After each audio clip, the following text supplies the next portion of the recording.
Cuando pensamos en la identidad de Latinoamérica, continuando un poco lo que veníamos charlando en el anterior video, es necesario explorar otras realidades a lo largo del continente.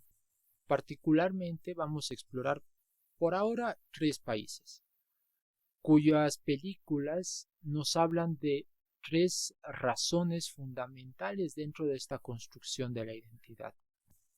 La relación con los otros, con la misma sociedad en sí mismo, la relación con la naturaleza y la relación con uno mismo y con la comunidad. Hoy vamos a hablar sobre La Ciudad de Dios, una película estrenada en 2002, dirigida por Fernando Meireles. Es una película cautivadora de principio a fin, donde no solamente podemos llegar a conocer y profundizar en la identidad de los personajes, sino también conocer al mismo tiempo la otra cara de Brasil. Usualmente nosotros podemos asociar Brasil con el carnaval, que ya está cerca, con la samba, la música, la fiesta. Pero Ciudad de Dios nos retrata un Brasil diferente. Un Brasil que no necesariamente es uno con el que nosotros llegáramos a conectar porque no lo conocemos realmente. Pero para lograr esta conexión, para lograr conocer un poco más qué hay detrás de esta película, es necesario que nos adentremos en la mitología. Así que, comenzando con este video, vamos a repasar nuestros cursos de historia, donde aprendíamos sobre la mitología, particularmente de los 3 grandes dioses de la mitología griega. La mitología griega es muy amplia, demasiado extensa. Contarla nos tomaría 1000 horas y no acabaríamos nunca. De hecho, hay muchos libros de los cuales podemos extraer y tomar ciertas partes. Particularmente en este caso nos vamos a centrar en 3 dioses. Bueno, vamos a contar un poco su historia familiar, pero también vamos a hablar sobre ellos y por qué es importante hablar de ellos. Cuando pensamos en la mitología, en los orígenes de los dioses, no es posible concebirlos sino desde los titanes. No se olviden que Gea y Urano el cielo, Gea la tierra, un día se enamoraron, se casaron, medio que se casaron, se juntaron, tuvieron hijos, fueron los titanes. Estos eran un desastre como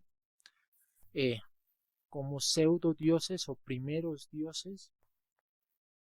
El principal, el que justamente mata a Urano, lo vuelve eunuco, es justamente el dios del tiempo o el titán del tiempo, Cronos. Es este titán que por el temor de caer en la misma desgracia que su padre Urano, se va comiendo a cada uno de sus hijos. El último no es devorado, Zeus.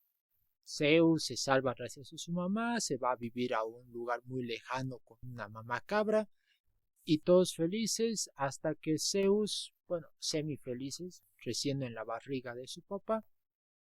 Gracias a Rea, Zeus logra liberar a sus hermanos, matan a su papá y aquí es el punto donde yo quiero llegar.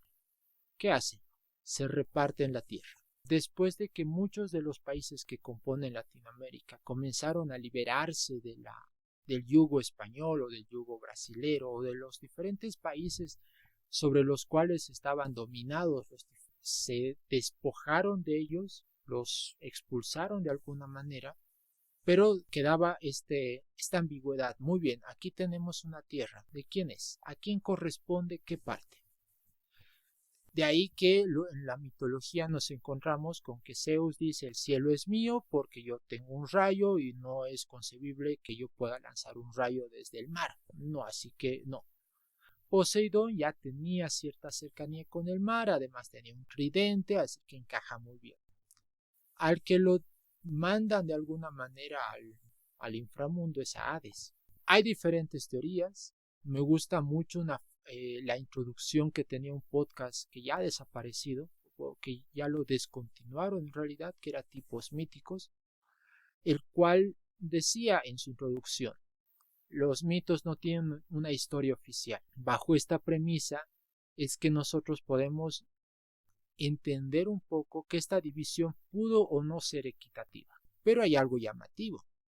Si nosotros vemos el Partenón griego, los 12 dioses que componen este Partenón o esta asamblea, nos encontramos con que Hades, uno de los dioses principales, no pertenece a esto. Entonces es un dios relegado. Asociémoslo un poco con la película y la realidad latinoamericana. Nos encontramos con una sociedad o sociedades en general que han llegado a invisibilizar al otro. Ahorita vamos con esa palabra. Cuando pensamos en cómo los han invisibilizado, han negado su propia existencia, pensando en Hades, nos encontramos con que hay los pueblos originarios, pueblos indígenas, pueblos que existían mucho antes que nosotros, incluso en estas tierras, que los colonizadores llegaran a estas tierras, ellos eran dueños de esto. Pero diferentes políticas, diferentes tratados, personas que llegaron con esta noción, nosotros los hemos liberado de estos yugos a los que estaban oprimidos, ahora nosotros nos repartimos. Si revisamos, los hijos de españoles, los criollos, se quedaron con el centro de la ciudad, o los centros citadinos. Los mestizos y los similares se quedaron con el alrededor, pero no necesariamente la periferia. Y ya los pueblos originarios, pueblos campesinos, pueblos que eran diferentes al resto, o personas marginadas realmente, se quedaron con la periferia, los alrededores, lugares a los que nadie quería ir. De hecho, justamente la película nos retrata en los primeros minutos las personas que vivían en Ciudad de Dios eran personas totalmente marginadas, que sufrieron algún desastre natural, sufrieron algún tipo de conflicto con sus viviendas, etc. Y se tuvieron que partir a encontrarse un poco más la vida. Lastimosamente esto es una realidad en toda Latinoamérica, en diferentes países donde podemos encontrar estos barrios totalmente alejados, donde la ley es de cada uno. Hay un cierto control por parte de las autoridades, pero muy limitativo, y esto hace que prolifere de alguna manera el tema delincuencial, no por gusto, sino por un sentido de necesidad. Si avanzamos un poco más en la película, nos encontramos con que la misma sociedad estigmatizaba a los de la Ciudad de Dios. Cuando los petardos van a saludar al protagonista, a la tienda, al supermercado, no le quieren pagar su... ¿Por qué? Porque es amigo de los petardos, porque es amigo de los de Ciudad de Dios, y él también tiene que pagar la consecuencia de las acciones de otros. Entonces eso limita bastante el cómo pueden desarrollarse y cómo pueden entenderse como individuos frente a una sociedad que no los reconoce como tal. Entonces, partiendo desde este mito del origen de cómo se reparten estos dioses, el mundo, cielo, mar y el inframundo, la tierra, lo subterráneo, pensemos en Ciudad de Dios y en otros barrios marginales en Latinoamérica. Es a la población que vive lejos, en las villas, de ahí viene el término villano. El villano es el que vive allá lejos, donde no lo veo, no sé qué hace, y como no lo veo y no me interesa realmente, probablemente sea malo. Y como es malo, mejor no me meto con él. Entonces, Es una construcción narrativa, podemos incluso verla desde el punto de vista de la filosofía.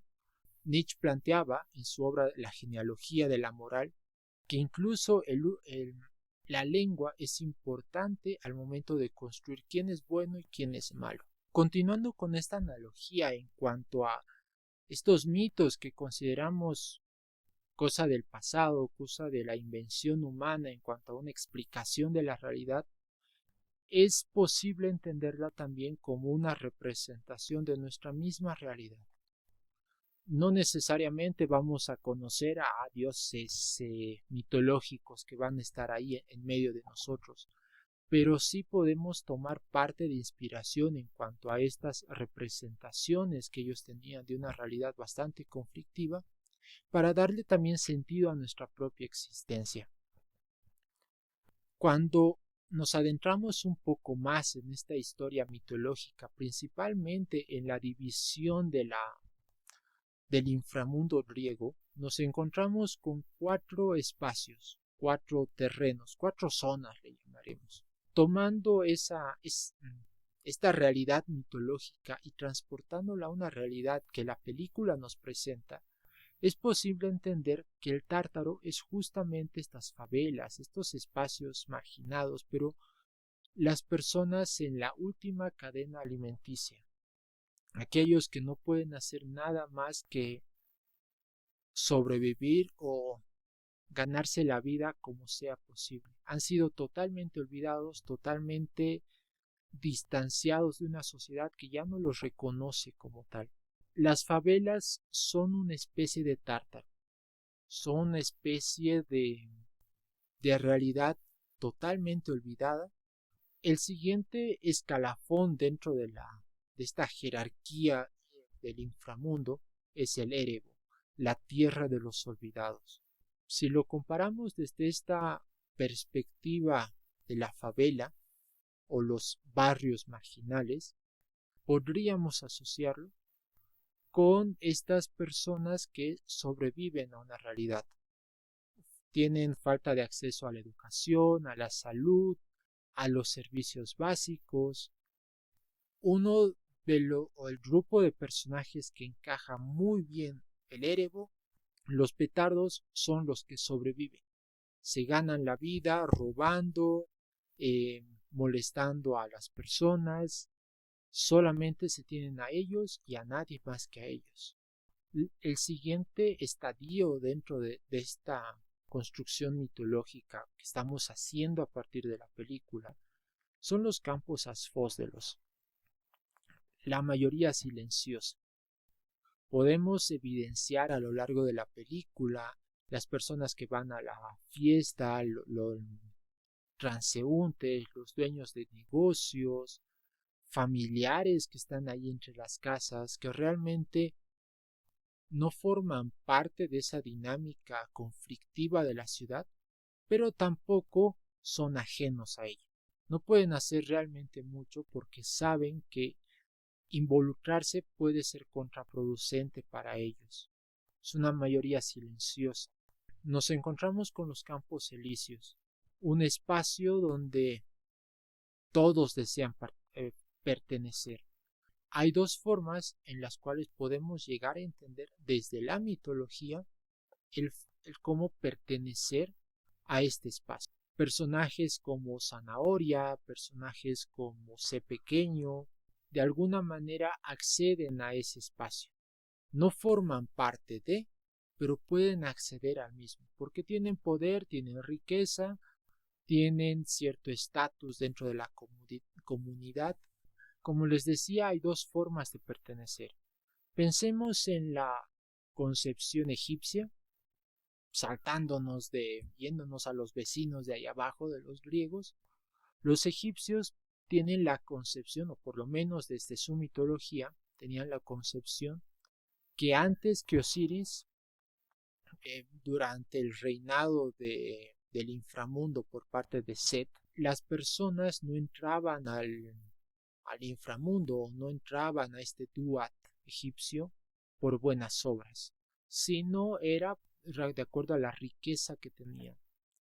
Entonces, en la película podemos evidenciar que la policía favorece a aquellos que les dan algún tipo de beneficio extra al servicio que ellos realizan dentro de la sociedad, pues pierde totalmente ese estatus frente a los demás y por eso los petardos lo matan. No digan que es spoiler, que la película salió en 2002, así que no hay spoiler, ya ha pasado mucho tiempo para poder verla. Desde la mitología egipcia vemos que Set entendía que no son las obras las que deberían definir para dónde va qué persona, sino las riquezas con las que la persona llegaba al juicio. Se ponía en la balanza cuáles son la riqueza que más tenía o quién poseía más riqueza y ese pasaba al lugar bueno.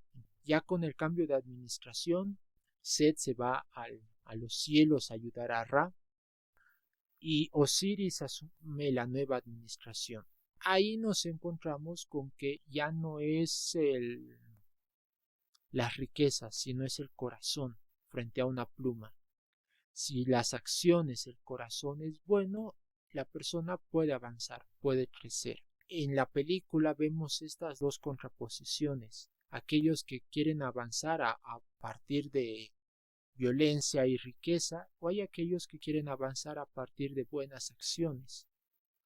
Hay dos paralelismos o dos personajes antagónicos en este sentido. Hay dos personajes antagónicos. Sé pequeño y busca P. Sé pequeño quiere reconocimiento, quiere saberse importante y querido por todos a partir del dinero, la fuerza y el poder. Busca P no lo busca, pero aún así lo adquiere. Lo quieren, lo respetan, nadie lo molesta, nadie se mete con él porque él realmente no se mete con nadie.